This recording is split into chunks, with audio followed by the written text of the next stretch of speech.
What is up, everybody? This is the Fresh Baked Goods, and thank you for clicking on this video. Update 10 for Hell Let Loose has been out for about a week now, and before I made this video, I really wanted to sink my teeth into it. We do tank a lot on this channel, so before giving you my opinion on this armor overhaul, I really wanted to play a lot of it, and my time can basically be summarized as this. I like the direction that the developers are going in with the armor, but there are some very large flaws here that probably should be addressed. So let's just start with the basics. The new sound effects are fantastic. Again, I don't feel they're as good as other games, but they are definitely better than what we previously had in this game. So again, we're continuing to move in a good direction. I just don't think it's quite there yet. There are also now hit detection sounds, similar to as if you get a headshot when you're playing as infantry. For like when a shot penetrates, you hear a large slam. And then also when a shot ricochets, you get that really cool fizzing sound. So these sounds make your gameplay a little more cinematic and also very helpful in determining where your shot landed.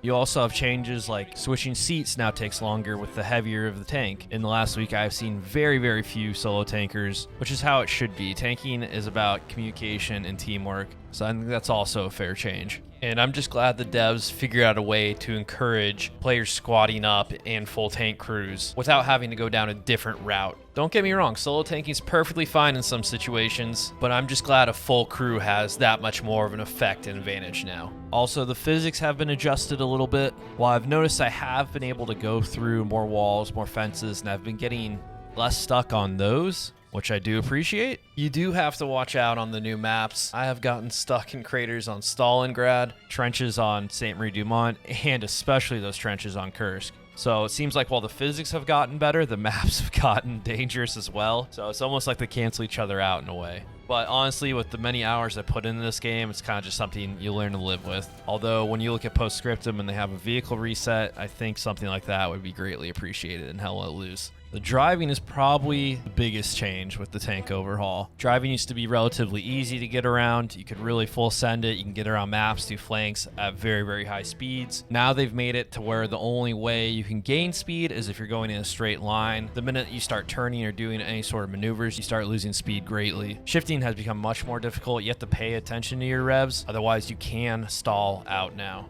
And I know a lot of you guys are going to disagree with me on this, but I actually kind of like it. I know, it's much more difficult, but I feel like this gives drivers a greater ceiling of skill if they can master this, which I appreciate. Driving at Hell Let Loose was already an art in a way. Now it is even more so. A good driver is going to make much more of a difference over an average driver.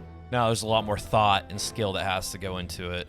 And I do hope there's some tweaks to it. It seems to be a little too unforgiving, but again, this is one of those things where I like the idea of it. I just don't feel it's fully there yet. And the only tank I really have an issue with right now is the Panther. With the current system in place, Panther is able to two-shot medium tanks from the front, while the T-34 can only destroy the Panther from a small spot on its turret in 3 shots. So the inconsistency there is a little weird to me, especially how it's vulnerable to heavy tanks the same way the other medium tanks are. It can easily be one-shot by the IS-1 or the Jumbo 76. The Panther still seems like a placeholder to me, even more so now, and that the Panther should be classified as a heavy, kind of like how the United States has the Jumbo 75 and Jumbo 76. It really feels like this tank should be with the Tiger, and the Panzer IV should be the German medium tank. But we're kind of just waiting on that right now. So let's get to the main part of this video. I wanted to address the new hitboxes. I wanted to address the new heavy tank meta. This seems to be the most problematic part of Update 10's armor overhaul. So let's get into it. The hitbox system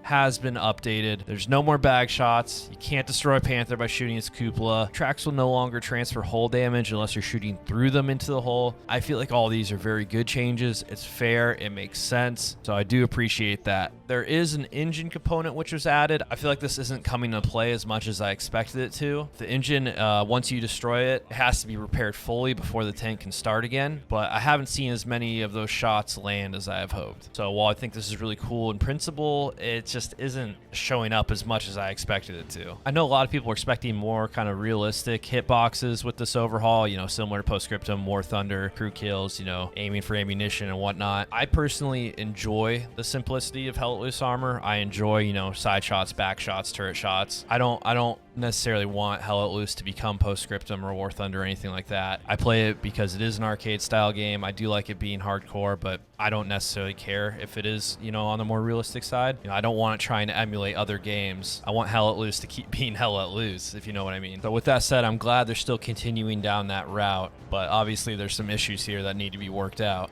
So what the developers seem to be going for is a tier system. They want matchups between medium tanks and heavy tanks. So whereas, you know, a medium tank, you know, the Panther, the regular Sherman, the T-34, they want all those to take 2 to 3 shots to kill each other. Whereas, you know, in the best spots, they'll take 2 shots, and the worst spots, they'll take 3 shots. And the same goes for when you're in a medium tank going up against a heavy. And this also applies to heavy tanks versus heavy tanks. Best case scenario, you're killing them in 2 shots. Worst case scenario, you're killing them in 3. And when you're in a heavy going against a medium, it'll usually take 1 to 2 shots. And for overall gameplay purposes, this sounds really, really great for balance and kind of forcing players to go a more tactical route, which I absolutely love. It does seem like they wanted this armor rework to be more about positioning and cover, which I really, really like. Those have always been my favorite parts about tanking. You know, it's nice to watch enemy tanks explode. It's satisfying to kill them, but the most satisfying part about tanking was always planning out your attack, a nice flank, ambushing from cover, you know, all the strategy behind it. This update is really encouraging that thought process of working together as a tank crew to accomplish these things. But there's some big problems with this. Medium tanks can't penetrate heavy tanks from the front.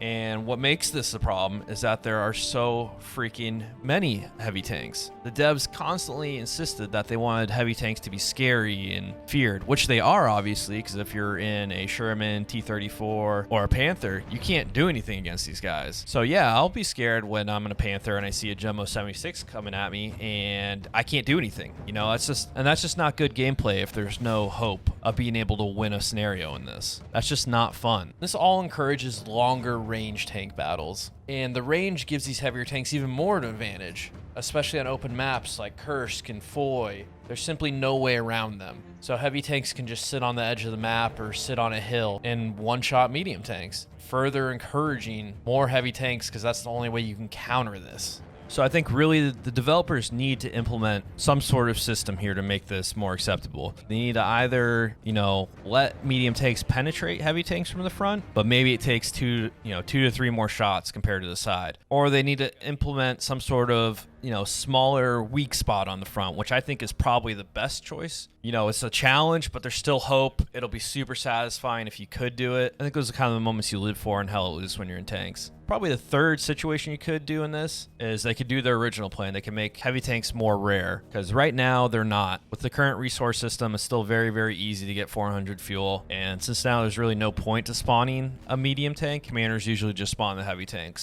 And I feel like the developers were on the right path by taking away the fuel costs from the auto spawn medium tanks. That was a very good call, but it's pretty much pointless unless they do something about how frequently these heavy tanks can be available with the current resource meta. If they did want to keep this the way it is to where medium tanks cannot engage heavy tanks from the front, they have to severely decrease these heavy tanks in the game. I think for the best gameplay experience, in this system, you're going to want 1, maybe 2 heavy tanks per team on the field at one time. The rest need to be medium tanks, if that is what they're going after. They need to do something like doubling the fuel cost to like 600 to 800 for a heavy, or better yet, put a cooldown on it, or really not let you spawn more than 1 at a time. Meaning the commander will have to decide who gets that heavy tank, which I actually like in my head if that's what they wanted to do. But in the end, what the developers said they wanted and what's actually happening in the game are 2 different things. There is now a meta for these heavy tanks. There is no decrease in them, and they are just simply overpowered at the moment. So hopefully something is done to fix this. Devs, if you're out there, listen up. I feel like now you're seeing more Tigers, you're seeing more Jumbos, more IS-1s. So yeah, they're scary, but now there's just more of them. I am happy with this update, but I have to be under the assumption that some of this is going to change still. You know, I know the game's come out with version 1.0. I know it's full release. I have to believe there's more tweaks incoming to this armor rework.